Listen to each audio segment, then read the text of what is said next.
Aviso: as opiniões expressas pelos convidados durante o Papo Direto Podcast são de responsabilidade exclusiva deles e não refletem necessariamente a opinião do Marcelo Nunes, da produção, dos apoiadores ou patrocinadores do programa. Fala aí, pessoal, tudo bem por aí? Começando mais uma edição do nosso Papo Direto. Vamos juntos com muita informação para você e hoje um papo para lá de especial, para lá de importante. Recebo aqui no estúdio o superintendente do Porto de Itajaí, João Paulo Tavares, que está com a gente, vai falar muito sobre o Porto e sobre os projetos que vêm por aí para o nosso terminal. Fica com a gente.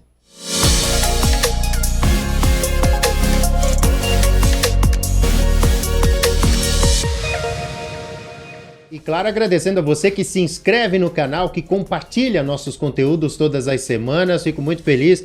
Os últimos números aí muito legais do nosso Papo Direto, cada vez mais crescendo e fazendo parte do seu dia a dia, do dia a dia das cidades aqui da nossa região. João Paulo, tudo bem? Prazer te receber aqui. Bom dia, boa tarde, boa noite. Afinal de contas, o pessoal nos assiste em todos os horários. Tudo certo? Tudo certo. Obrigado, Marcelo. É uma satisfação dividir os microfones contigo e te parabenizar por esse novo projeto aí. Que Deus te abençoe e que você seja muito feliz. João, muito trabalho, até comentei fora do ar aqui quando o João chegou, porque é de praxe a gente perguntar, né? Muito trabalho à frente do Porto de Itajaí, João. Muito trabalho, né? Esse volume que a gente tem de cargas hoje, ele não acontece de forma espontânea, né?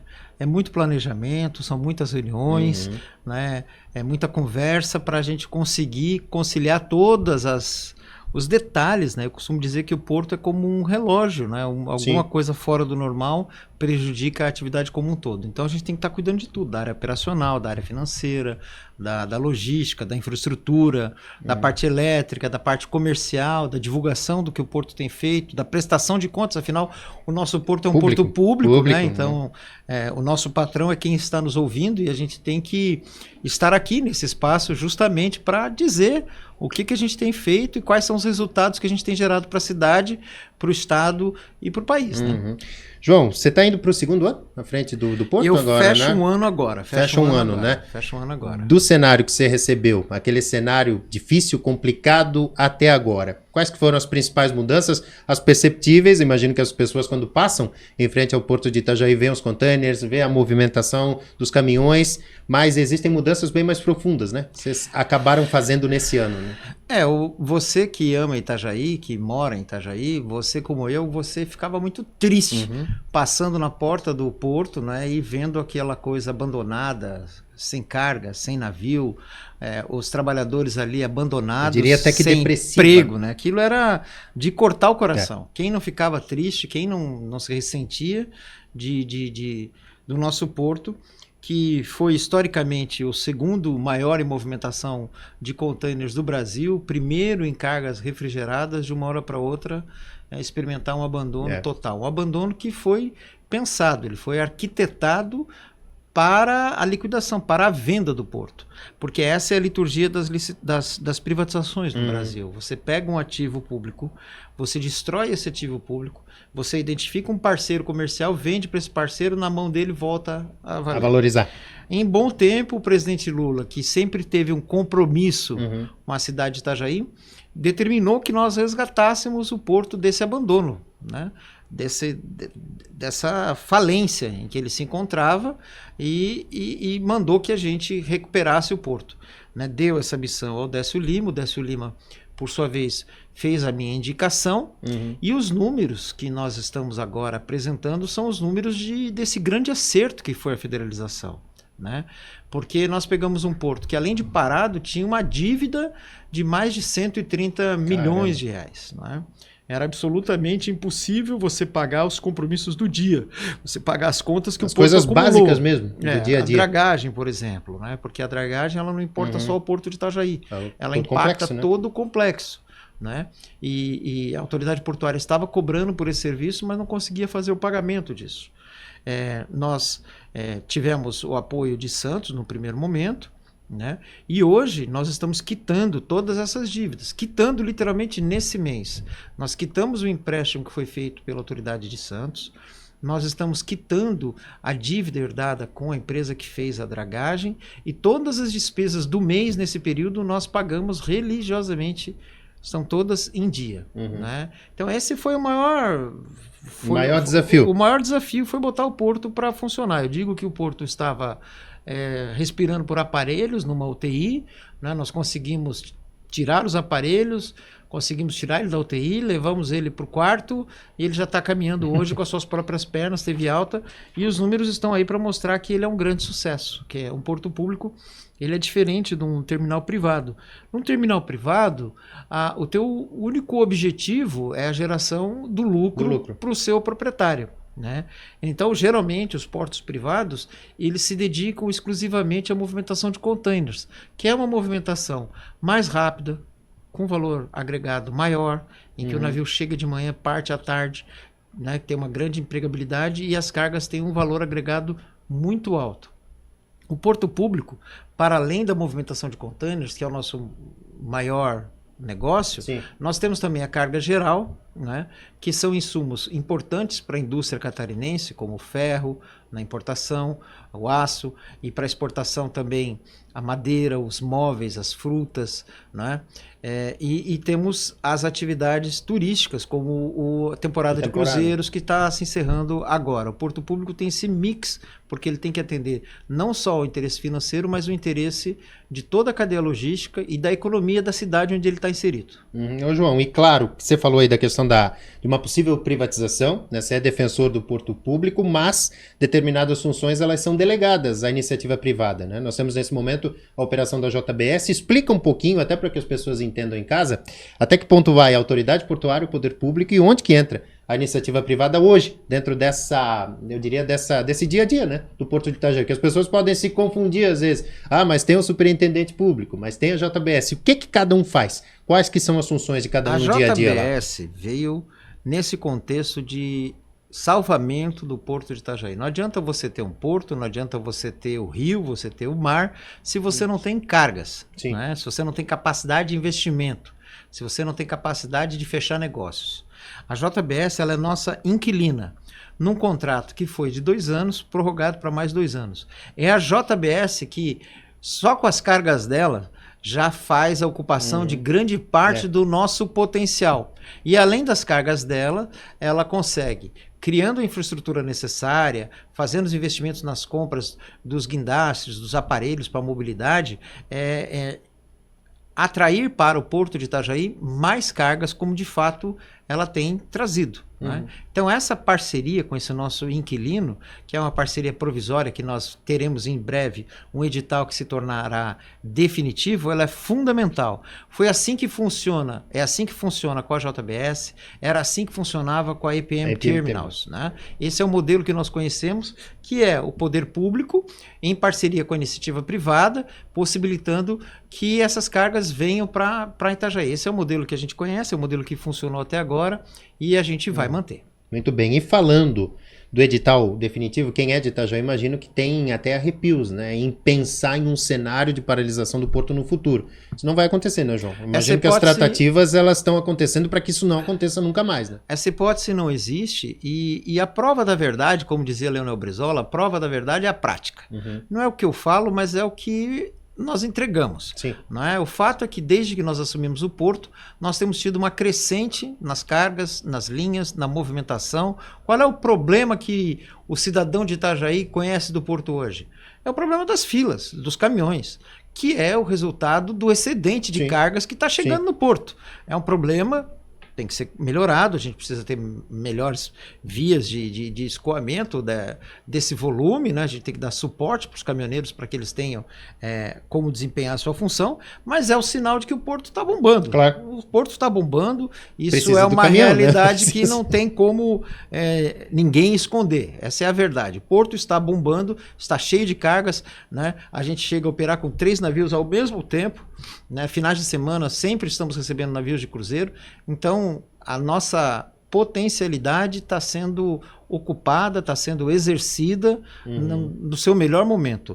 Né? O mês de janeiro foi bom, o mês de fevereiro já está sendo melhor do que o mês de janeiro. Então é o crescimento, exatamente.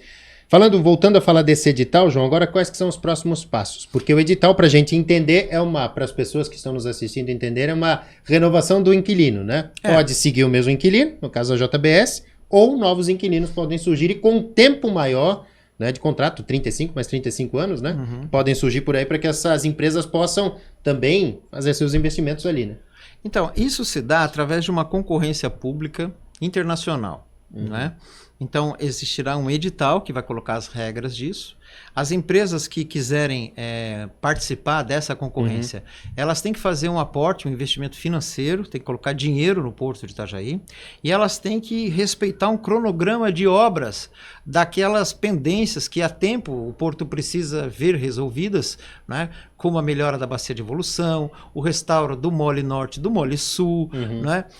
Aprofundamento do canal. Né? A manutenção e aprofundamento do canal, reformas estruturantes no próprio terminal, a ampliação das aquisições das áreas para ampliação da nossa capacidade de estocagem, né? Então, a empresa faz esses investimentos e ela tem o direito de explorar o porto e o canal durante 35, prorrogáveis por mais 35 anos, para ela conseguir realizar a devolução do valor que ela investiu, mais o lucro que o edital prevê. Sim. A diferença é que no modelo anterior nós tínhamos uma única concorrência para a exploração da atividade do porto e do canal em conjunto. Era tudo numa concorrência só. Numa estrutura só, né? Agora, nós teremos uma divisão dessas missões. A que está mais adiantada é a concorrência para aprofundamento e exploração do canal. Então, nós vamos ter uma concorrência que vai escolher uma empresa da área de dragagem. Essa empresa da área de dragagem vai ter que fazer um investimento aqui, né? E hoje nós estimamos que as obras que eles terão que custear são alguma coisa superior a 850 milhões de reais. Caramba. No período em que eles forem... que eles tiverem essa autorização, digamos, essa concessão. Uma dessas obras é justamente o terminal de passageiros, não é? Que a semana passada foi bastante comentado aqui na imprensa local, porque nós temos uma OCIP que está fazendo um anteprojeto, um master plan de onde localizar esse terminal, de como fazer esse terminal a nível dos melhores terminais do mundo. Sim. Nesse contexto também, eu e parte da minha equipe visitamos o terminal de Savona, que é um terminal que foi construído há menos de 10 anos, muito moderno, na costa da Itália, que foi feita pela Costa Cruzeiros, que é uma operadora aqui no nosso terminal também. E lá nós estivemos lá visitando as instalações, verificando como é que eles fazem. Muito do que a gente pensava, a gente foi surpreendido com as soluções que eles deram, né? A missão hoje dos terminais de cruzeiro é dar brevidade ao embarque e ao desembarque. Isso é o mais importante. Agilidade, porque você né? tem 3 mil pessoas, às vezes 6 mil pessoas, dependendo do navio, entre entrada e saída, né? Então você tem que ter uma infraestrutura de recepção, de despacho dessas malas, de aduana, de check-in, né? que tem que ser rápido. Tem que ser rápido. Né? O consumidor dessa modalidade de turismo, ele está indo lá por conta do navio. Claro. Né? Então ele quer o mais rápido possível entrar no navio. Agilidade, como entrar no avião, família, né? Para estar lá aproveitando os serviços, a comida, as bebidas que tem lá dentro. E também quando ele termina a viagem, tudo que ele quer é sair, pegar a mala dele e ir embora. Né? Então é importante que esse terminal de passageiros, além dessa infraestrutura para mala, para as pessoas, ele tenha também a estrutura necessária para que essa operação de entrada e saída dos passageiros possa ocorrer de forma concomitante com o abastecimento dos navios, né? Já na Europa, até 2030, por exemplo, enquanto o navio estiver parado, ele não vai poder mais fazer uso de combustíveis fósseis. Então ele vai ter que ter um terminal de elétrico para o abastecimento, para que esse navio funcione nesse período, independente dos seus motores, até por conta do meio ambiente, da sustentabilidade. Aí você pensa assim, nós estamos falando de um navio, aqueles maiores, de 6 mil passageiros. 6 mil passageiros é o tamanho de uma pequena cidade. Sim. Uma pequena cidade. Sim. Então você precisa de uma infraestrutura de energia elétrica para abastecer uma cidade. Sim. Né? Nós não temos isso ainda no Brasil, nós não temos isso ainda em Santa Catarina, não temos isso em Itajaí. Mas nesse novo projeto que a gente está idealizando, nós já estamos colocando essas premissas para que o Porto de Itajaí, quando tiver esse aparato do terminal de cruzeiros, ele já esteja na última versão desses terminais já atualizado, mundo, né? Que já se entregue algo digamos, novo para o mercado, que realmente seja o que há de top mesmo. Nós ouvimos mercado, isso da CLIA, ouvimos isso da MSC, ouvimos isso da Costa, que se nós conseguirmos entregar esse terminal de passageiros nesta qualidade que nós estamos a desenhar, nós podemos ter navios de passageiros aqui atracando o ano todo, ou pelo menos não só nos 4 meses da temporada. Por quê? Porque como o navio, mas é frio aqui. Bom, as pessoas fazem cruzeiro na Antártida, fazem cruzeiros na Noruega, na Escandinávia. Sim. E isso é de forma constante. Então, nada impede que a gente tenha isso, até porque a nossa vocação é estar de frente para o mar, frente para o rio. Não é? É a economia azul, a economia das águas. Então, nós temos que otimizar o uso desse recurso, o uso desse rio, que é uma bênção. E uma outra coisa importante é que eu tenho visto algumas críticas pontuais de parte da mão de obra em relação à preocupação que nós temos com o navio de passageiros. Isso não é muito inteligente. Porque a partir do momento que você tem um terminal de cruzeiros dedicado para isso, você tira esses navios do cais operacional. Então, qual é a queixa que eles têm hoje? A queixa é que quando o navio de passageiros chega, o navio de carga geral tem que sair, porque os navios de passageiros têm prioridade na atracação em relação aos navios de cruzeiro. Pois bem, a partir do momento que você tem um terminal dedicado exclusivamente para os passageiros, você não vai mais ter que tirar o navio. Podem atracar ao mesmo tempo. Porque o outro container, terminal, a carga geral é outro terminal, é outro cais com dedicação exclusiva para isso. Então, essa mão de obra, em vez de estar reclamando do navio de passageiros, ela deveria estar nos ajudando a entregar mais rápido esse terminal de passageiros, para que definitivamente os navios de passageiros não parassem mais no porto operacional. Né? Hoje as pessoas desembarcam ali na frente de containers, sem uma cobertura adequada, sem um acesso verificado, nas redes um sociais, acesso condizente, até para as pessoas mais idosas que fazem esse tipo de turismo também. Então, esse terminal de passageiros, ele inclusive favorece a carga geral na medida em que ele deixa de concorrer na escala de atracação. E quais que são os próximos passos agora, João? A gente viu o projeto é o que foi apresentado pelo Instituto Mais Itajaí? O Instituto Mais Itajaí já apresentou alguma coisa para a cidade. Eu participei de uma apresentação no Ministério de Portos e Aeroportos para o nosso secretário executivo, que é o Alex. Estou conversando com o Instituto para a gente apresentar para a bancada catarinense, para ter os apoios políticos necessários, para conseguir os licenciamentos mais rápidos.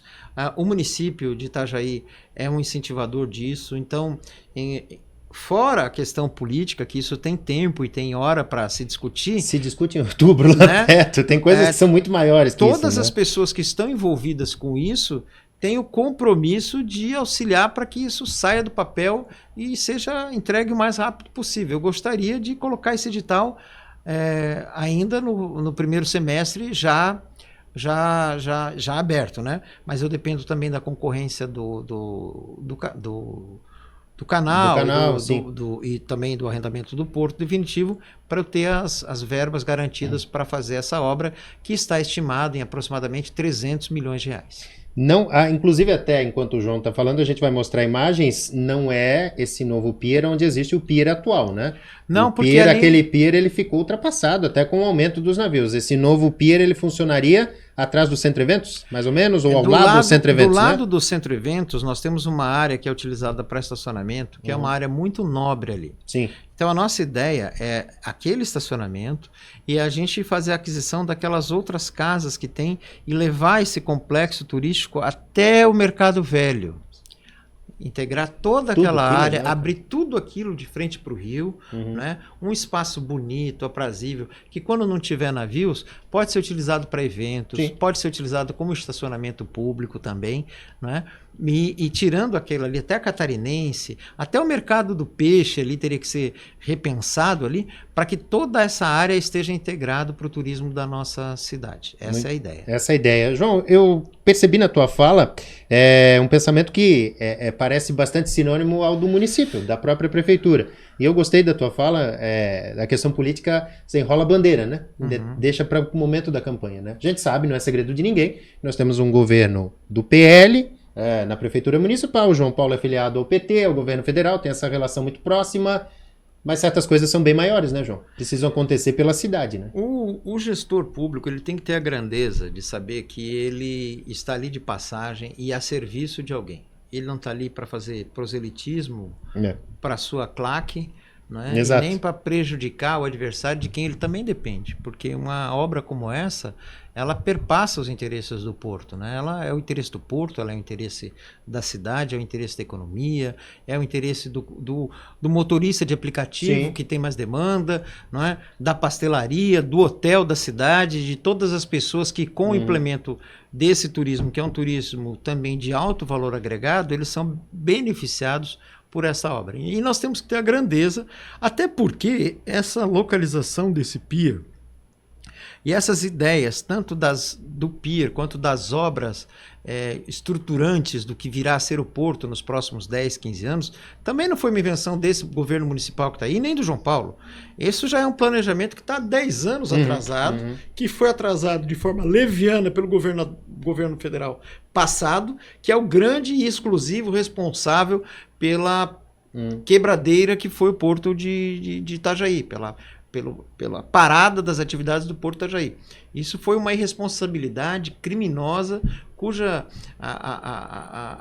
está sendo apurado, inclusive, pelos órgãos de controle, essa responsabilização administrativa e criminal de quem levou o nosso porto a deixar de ser o Porto 5 Estrelas, como era, né, para se tornar ali um terreno baldio, abandonado, como se tornou, e nos dá tanto trabalho para a gente retomar. A gente cresceu muito, mas a gente não chegou ainda aos números que já que foi, outrora tivemos, né? Mas esse é o local que o porto merece, requer e voltará a ter esse status de grande porto, de grande benefício, porque o porto é uma porta para o mundo. O porto, ele não é só... Quando nós viajamos agora, tanto na Coreia, quanto na Índia, quanto na Itália, Porto de Itajaí é uma referência. A gente não precisa...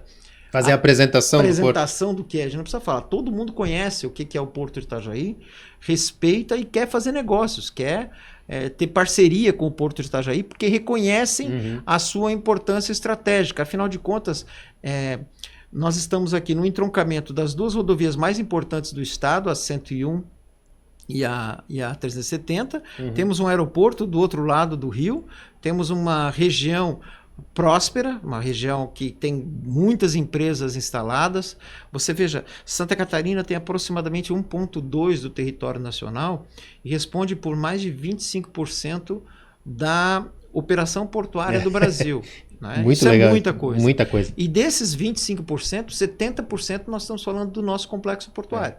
Então nós precisamos ser respeitados e isso tem que ser tratado de uma forma muito séria, né? Muito comprometida, porque os reflexos dessa quebradeira, eles atingem tanto a grande empresa, a empresa que traz para cá a BMW, que traz para cá a BYD, como atinge também, como eu vi, na época que o porto estava fechado, o comércio lá do São Vicente, em que eu uma vez fui tomar um cafezinho com um empresário que tem um pequeno estabelecimento comercial ali no São Vicente, e ele falou, que bom que o porto voltou a operar. E eu fiquei curioso, né? Porque eu falei, mas o que lá que no esse São cara, Vicente, o que tem a ver? Tem a ver com isso? E eu falei assim, mas você sofre os impactos da paralisação do porto? Ele falou, sofro, João, e eu tenho o termômetro. Eu falei, qual é o termômetro? Ele falou, a minha caderneta aqui, que eu anoto para as pessoas a continha. Quando o porto está quebrado, as folhas do pendura aqui é 2, 3 páginas por cliente. Quando o porto está funcionando, não passa da primeira, porque o pessoal tem dinheiro para vir aqui e pagar. Pagar à vista. Né? Então isso é só um termômetro de como é importante para a economia da cidade, para a nossa gente, que o porto funcione. e que funcione cada vez mais. É isso que a gente torce e sempre vai torcer, né, pelo Porto de Itajaí. O Porto está a caminho de ser novamente o Porto 5 estrelas do Brasil, João? Está a caminho. Já. Os números estão aí a confirmar isso. Muito bem. Nós precisamos ainda fazer os investimentos, fazer as obras, tem muita coisa ainda pendente, né? Não é porque a gente teve um bom resultado que a gente está satisfeito. A gente não está satisfeito, a gente está agoniado para fazer as entregas, os reparos, os investimentos que o Porto precisa, para aí sim ele ficar competitivo, né? Nós temos um terminal muito agressivo do outro lado do rio, nós temos um terminal no norte do estado, em Itapoá, que tem um calado natural, que já deixa ele num patamar... Uma condição diferenciada, né? Uma condição diferenciada, perto de Joinville, que é um polo econômico importante, né? Perto de Curitiba.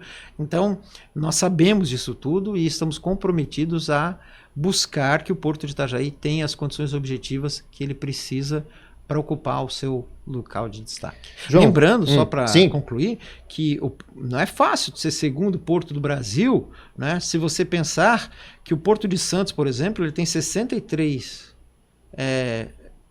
berços de atracação. 63? O Porto de Paranaguá tem 30. E nós temos 4. Então você... Pensa, isso é uma... Essa marca que foi atingida pelo Porto de Itajaí é algo fantástico, gigantesco, né? Fantástico. Pensar nessa proporção... E a gente tem que buscar isso de novo. É isso aí. Se chegou lá um dia, né? Tem condições totais. João, resume um pouquinho dessas tuas viagens à Índia, à Coreia do Sul e também à Itália. Inclusive, você esteve na comitiva do presidente Lula, nas viagens aí, principalmente à Ásia, né? Na Índia e na Coreia do Sul também, né? Vamos começar pela primeira. Foi uma viagem só com 2 paradas, né? Eu estive na Índia e estive na Coreia do Sul. Esta foi uma missão da Presidência da República, organizada pela Apex. Foi a 21ª comitiva presidencial para abertura de negócios. Nós comercializamos aproximadamente 13, 15 bilhões com a Índia. Só que a Índia hoje é a economia que mais cresce no mundo, já tem a maior população do mundo, está crescendo aí 6%, e aí você coloca 6% numa escala da população da Índia, isso significa um mercado gigantesco. Né? E essa viagem do presidente Lula foi para fechar protocolos e negócios para que a gente leve essa movimentação para 100 bilhões de reais, isso nos próximos 5 a 10 anos. Isso é possível, há mercado para isso. 300 empresários brasileiros acompanharam o presidente Lula lá, 500 e tantos empresários indianos estavam lá para receber tanto os empresários brasileiros quanto o presidente Lula, né? Houveram vários fóruns e naquela ocasião nós estávamos ali apresentando as potencialidades do Porto de Itajaí para que essa carga venha para cá, que essa carga vá para lá. Da mesma forma, na Coreia do Sul. Na Coreia do Sul, nós ouvimos pela boca do premier que acompanhou a primeira visita do presidente Lula lá nos anos 2000. E lá nos anos 2000, o presidente Lula anunciou que queria expandir o comércio com a Coreia do Sul. Na época, eles estavam comercializando 3 bilhões de dólares. Na época, né? E a meta era chegar a 10. Nós já estamos em 12 lá. E também lá nós pretendemos bater 100 bilhões de reais. Eles disseram que o mercado brasileiro é um mercado muito interessante, que as empresas coreanas que se instalaram aqui naquela primeira visita do presidente Lula são muito gratas por esse movimento que foi feito lá nos anos 2000, que a gente está refazendo agora. Lembrando que também nessa área houve um gap, né? Sim. O Brasil, no governo federal passado, ele era um pária internacional, né? Ninguém queria bater foto com o nosso chefe de Estado, ninguém queria fazer negócio. O Brasil não era convidado para nada e as lideranças do Itamaraty ainda se orgulhavam disso, achavam que era bonito ser feio. O próprio premier coreano disse, olha, o presidente Lula esteve aqui, na época a gente comercializava 3 milhões, ele disse, olha, nós vamos para 5, vamos para 10... E empresários coreanos acreditaram nisso. E é por isso que você que está nos ouvindo aí, você tem na sua casa uma Samsung, você tem uma LG, ou você já comprou um carro da Hyundai, que foram essas primeiras empresas coreanas, que são empresas de alta tecnologia, com cargas lá é complicado, lá é forte a coisa. Muito valorosas, que têm os seus parques industriais hoje instalados no Brasil. E a Coreia, para além dessas marcas conhecidas, ela tem hoje... uma tecnologia na área de saúde pública, de nanociência, né, de bem-estar, de cuidados pessoais, que vende um absurdo para o mundo todo. E eles não só querem exportar esses produtos para o Brasil, como eles querem produzir esses produtos em território nacional, né? Nós temos hoje um comércio muito bom com a Coreia, mas nós temos um comércio de muitas frutas, laticínios e proteína animal. Né? Nós precisamos agora também comercializar tecnologia. Temos que ter troca de experiências de tecnologia para que esses outros produtos sejam fabricados no Brasil, para que o Brasil possa exportar cargas de maior valor agregado, porque isso melhora a nossa relação no fluxo internacional. Você falou dessas viagens e dessas comitivas passadas, né, que estiveram lá 20 anos atrás. É preciso plantar para colher, né? E é assim, falando desse mercado internacional, né? Por isso que muitas vezes as pessoas imaginam, até acompanhando a tua rede social, tem pessoas que criticam, que cobram, foi viajar. Não, é necessário em determinados momentos você fazer esse contato, né? É uma negociação, é uma questão comercial, né? O Porto de Itajaí, ele não comercializa com Guabiruba, né? Não é Tijucas o nosso destino, né? Com todo respeito a Tijucas, só Guabiruba, né? O nosso Porto de Itajaí, ele tem como destino Joia Tauro, ele tem como destino Gênova, ele tem como destino Praia, que são, aí eu falando da última viagem, que são as viagens que nós fizemos agora para a última viagem, que foi uma viagem para a Itália. Essa viagem, ela se dividiu em 3 momentos. No primeiro momento, institucional, a embaixada brasileira nos recebeu e o embaixador brasileiro ele está muito motivado com os termos do acordo que foi firmado entre a União Europeia e o Mercosul. É uma realidade que foi aprovada agora e que deve ter consequências muito em breve. Esse acordo do Mercosul, ele é uma possibilidade de negócios, mas ele também em grande medida, um desafio para a indústria nacional. Né? Porque, por exemplo, se adaptar, né? Eles estão produzindo vinho há milênios. Então, esses vinhos vão chegar aqui e vão competir com os nossos. Então, nós vamos precisar verificar a qualidade dos nossos vinhos, o preço dos nossos vinhos, para que isso também não prejudique a indústria nacional. Se é bom por um lado, existe o risco da concorrência por outro, no mercado sendo aberto, e isso acontece. Mas eles demonstraram muito interesse na venda de vinhos para o Brasil, de azeites para o Brasil, e uma equipe aqui das associações de produtores de banana querem levar a banana e os produtos derivados da banana, como a banana seca, a geleia de banana.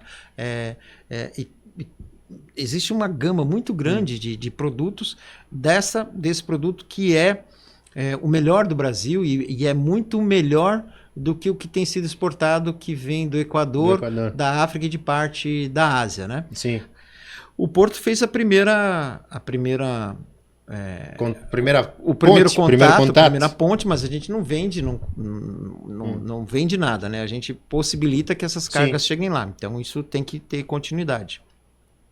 Em Joia Tauro, nós visitamos ali no complexo, na região norte da Itália, um porto que é um porto completamente automatizado. E você veja que nós falamos muito da expansão territorial do porto, e isso é importante, né? Nós temos alguns gargalos aqui, mas o porto mais moderno e que tem a maior lucratividade não é o maior, mas é aquele que tem a tecnologia de logística para fazer a operação mais célere, mais rápida, mais limpa, mais ágil.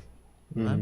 E esse é um desafio que tem que estar presente nessa concorrência para a exploração da nossa área aqui, que é o investimento em tecnologia para a otimização das rotinas do Porto de Itajaí. Isso, até para complementar a tua resposta, João, ter toda essa automatização, toda essa tecnologia, inteligência artificial está aí, por exemplo, mas não abrir mão do trabalhador, né? De saber casar as situações para que a inteligência, a tecnologia não substitua o ser humano que está ali envolvido na operação. Acho que é o X da questão está aí, né? A gente tem que calibrar esses interesses, né? Tem que privilegiar. Nós somos do Partido dos Trabalhadores, então nós somos comprometidos com as causas sindicais. O nosso líder é um líder sindical, que é o presidente Lula. Nós temos toda essa sensibilidade, estamos acompanhando os debates a nível nacional do projeto de lei 733, temos uma posição clara pela exclusividade da mão de obra sindical nas operações portuárias, mas é inevitável A tecnologia que tá a aí, tecnologia né? esteja Ela aí, ajuda, né? né? E veja, a televisão, quando surgiu aqui, eu me lembro que a igreja da minha mãe era uma igreja que proibia que as pessoas tivessem televisão, diziam que a televisão ia acabar com o mundo, não acabou com o mundo nenhum. Depois disseram que os computadores iam acabar com o mundo. Não acabaram com o mundo. Tomara que os Que a podcasts não acabem internet, também, que a né, cara? internet ia acabar com o Tomara mundo. que A não. internet não acabou com o mundo, né? E hoje aqueles pastores, inclusive, têm programa na televisão, né? Tem que Aqueles emissoras, diziam, né? Aqueles que diziam que a televisão era uma coisa ruim, hoje É. tem emissora.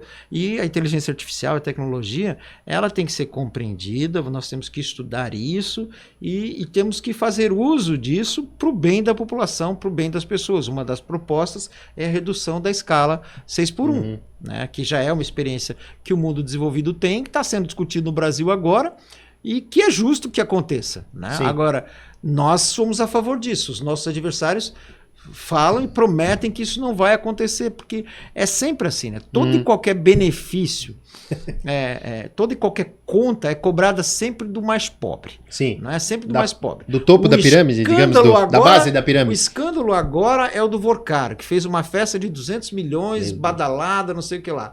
Mas, se eu der o benefício para a empregada doméstica, se eu diminuir a escala 6x1, aí o mundo acaba, né? E não acaba nada, porque você vê que os números apresentados por esse escândalo do Banco Master são superiores a qualquer outro índice, a qualquer outro valor que tenha sido tanto Bolsa Família, quanto ProUni, quanto todas essas outras políticas públicas de inclusão e que tenham benefício imediato, que é pão na mesa de quem precisa, formação para as pessoas que querem ter acesso à escola. Eu sou de uma época que a Universidade Federal era só em Florianópolis. Isso. E só para rico. Qual que era o problema da Universidade Federal na minha época de vestibular? Além do vestibular, que era muito difícil. Que era difícil. Né? Era Qual pra que era o rico, problema? Qual que era o problema? Falta de estacionamento. Falta de Todo estacionamento. mundo de carro. O rico estudava de... O pobre pagando a universidade e o rico estudava, na o rico pública. estudava de graça. E o pobre trabalhava o dia todo para estudar, pagando Exato. caro, né? E ainda concorrendo com o trabalho e com uma qualidade de ensino inferior, né? Os governos, o presidente Lula, da presidente Dilma, mudaram isso. Hoje você tem Instituto Federal na Ilhota, você tem Camboriú, você tem em quase todas essas, aqui em Itajaí, uma potência, né? Que já com mestrado, com doutorado, porque se investe em favor do povo. Essa é a grande diferença entre os políticos que se apresentam de esquerda com os políticos que se apresentam de direita. Os políticos que se apresentam de esquerda, eles estão preocupados com os problemas reais das pessoas, que é água, habitação, saúde, educação. Os políticos de direita, eles estão preocupados com problemas que eles inventam, que é arma. Quem que pediu arma? Você precisa de arma para ter um podcast? Não preciso, não. Mas Graças esse era a Deus o mote que da campanha de 18, da campanha de 22, da arma para as pessoas. Que arma resolve, né? Ou uma madeira de piroca, ou outras invencionices que se criou. Por quê? Porque eles não dão conta dos problemas importantes das pessoas e eles ficam criando celeumas, pegadinhas para tirar o foco daquilo que importa e dar uma diversão que às vezes para o desavisado, e o mais triste é você ver um pobre que defende essa política, né? Porque o rico que defende o conservadorismo, você entende, porque ele está rico, ele quer conservar o status dele rico. Ele defende aquele princípio de igualdade, que não é jurídico, não é científico, que é dar a cada um o que é seu. Então tá bom, então dá ao pobre a pobreza, dá ao rico a riqueza e todo mundo fica como está. Nós não acreditamos nisso. Não se permite dentro dessa sua linha, essa evolução, né? Nós acreditamos que o mundo pode ser melhor e tem que ser melhor para suas maiorias, tem que ser melhor para as pessoas que mais pagam impostos, porque quem mais paga imposto no Brasil é o pobre e paga sem saber que paga. Porque mais da metade do carro dele é imposto, mais da metade da comida dele é imposto, mais da grande parte da conta de luz dele é imposto. Esse é que paga mais, né? E de mais a mais, se você tivesse uma alíquota só, tanto para o rico como para o pobre, se o cara tem 100 mil reais de renda e ele paga 10%, ele vive muito bem com 90, concorda? Agora o cara que ganha R$1.000, se ele perder 100 pila, 900 dá uma diferença, né? Quebra e quebra muito, porque ele já está na estica ali. Qual é o custo mais importante que as pessoas que sonham vir para Santa Catarina têm dificuldade de vir? É o aluguel. Pagar o aluguel. Aluguel. É o aluguel. é a fatura mais cara. Então nós temos que enfrentar os problemas das pessoas, os problemas reais, e não ficar caindo em pegadinha ideológica que só serve para eleger esses incautos que aparecem como salvadores da pátria, da família, da farinha, né, em época de eleição. Ô João, pra gente fechar o nosso papo, resume a tua trajetória. Como que um advogado foi candidato a prefeito em Itajaí em 2016, né? Teve uma votação expressiva naquele momento. Como que você parou no Porto de Itajaí hoje, é o representante maior do nosso Porto, hein? Como foi essa guinada toda na tua vida, na tua trajetória? Eu acho que isso tem a ver com a minha história na cidade, né? Eu sou apaixonado por essa cidade, eu vim para cá para estudar, na época eu achei que eu ia voltar para Joinville, ter o escritório com meu pai e com meu irmão, e o fato é que eu me meti no movimento estudantil, fui fazendo amigos, fui participando da política, daqui a pouco eu participei de governo, fui secretário de administração, fui presidente do Instituto de Previdência, fui presidente do Conselho Municipal de Cultura, ou seja, eu me envolvi muito cedo com a cidade. Esses cargos que eu estou te falando que eu ocupei antes de fazer 23, 24 anos. Né? Eu fui o procurador mais jovem da história do município, fui eu também, procurador-geral, aos 29 anos. Então eu me envolvi muito cedo, sou muito cioso da nossa cidade, defendo a nossa cidade, sou genuinamente um político de Itajaí. E para toda boa causa, para toda coisa que interessa a cidade de Itajaí, eu vou estar sempre com a minha energia, com o meu espírito, com o meu trabalho à disposição, tentando fazer com que a cidade fique cada dia melhor. Espero ter conseguido isso, né? Já ocupei diversos cargos e os números do Porto de Itajaí me dão a sensação do dever cumprido. Quem são as tuas referências políticas aí, de bate-pronto? Se a gente pode cravar quem foram as referências ao longo da tua trajetória política, hein? O presidente Lula, né, sem dúvida nenhuma, o Décio Lima, que foi quem me comissionou para essa missão, a deputada Ana Paula, que trabalha de forma incansável, né? E algumas pessoas que eu tenho que fazer aqui o registro, porque contribuíram muito para a cidade de Itajaí. Foi o prefeito Jandir Bellini, né? 4 vezes prefeito, um homem que sempre foi muito importante na minha vida. E o Dr. Volney Morastone, que entre ele e o Jandir são 28 anos aí. A cidade que eu conheci há 30 anos atrás era uma cidade com uma autoestima baixa, né, suja, né, e hoje é uma cidade linda, graças também ao Dr. Volney, ao Jandir, ao Décio e à Ana Paula, que são as pessoas que são referências locais para mim, e o presidente Lula acima de todos. Muito bem. João Paulo, obrigado pelo papo, parabéns pelo trabalho aí à frente do Porto de Itajaí. Voltará outras vezes, porque papo direto sobre o Porto a gente sempre tem, né? E que as notícias sempre sejam boas, né? Pra gente não voltar aquele marasmo. Deus o livre, aquilo acontecer de novo. Obrigado, foi um prazer. Muito obrigado. Prazer. Obrigado, João. Valeu, um abraço. Depois desse papo muito legal com o João Paulo Tavares, a gente fica por aqui. Nós voltamos na semana que vem, 8 da noite, quinta-feira no YouTube, e também com os cortes aí que estão bombando, hein? Nas redes sociais. Fiquem todos com Deus. Um abraço.